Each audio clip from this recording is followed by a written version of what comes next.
एक बार एक किसान परमात्मा से बड़ा नाराज हुआ। कभी बाढ़ आ जाए, कभी सूखा पड़ जाए, कभी धूप बहुत तेज हो जाए, तो कभी ओले पड़ जाए। हर बार कुछ ना कुछ कारण से उसकी फसल थोड़ी खराब हो जाए।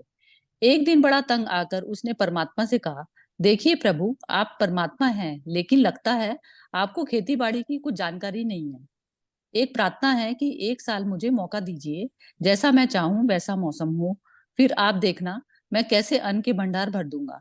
परमात्मा मुस्कुराए और कहा, ठीक है, जैसा तुम कहोगे वैसा ही मौसम दूंगा, मैं दखल नहीं करूंगा। अब किसान ने गेहूं की फसल बोई। जब धूप चाहिए तब धूप मिली, जब पानी चाहा तब पानी। तेज धूप, ओले, बाढ़, आंधी तो उसने कभी आने ही नहीं दी।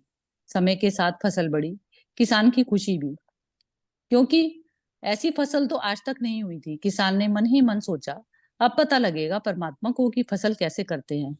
बेकार ही इतने बरस हम किसानों को परेशान करते रहे। फसल काटने का समय भी आया। किसान बड़े गर्व से फसल काटने गया, लेकिन जैसे ही फसल काटने लगा, एकदम से छाती पर हाथ रखकर बैठ गया। गेहूं की एक भी बाली के अंदर गेहूं नहीं था, सारी बालियां अंदर से खाली थी। बहुत दुखी होकर उसने परमात्मा से कहा, प्रभु ये क्या हुआ? तब परमात्मा बोले, ये तो होना ही था। तुमने पौधों का संघर्ष का जरा भी मौका नहीं दिया। ना तेज धूप से उनको तपने दिया, ना आंधी ओलों से जूझने दिया। उनको किसी भी प्रकार की चुनौतियों का जरा सा भी एहसास नहीं होने दिया। इसलिए सब पौधे खोखले रह गए। जब आंधी आती है, तेज बारिश होती है, ओले गिरते हैं, तब पौधा अपने बल से ही खड़ा रहता है। वो अपना अस्तित्व बचाने का संघर्ष करता है, और इस संघर्ष से जो बल पैदा होता है वही उसे शक्ति देता है, ऊर्जा देता है।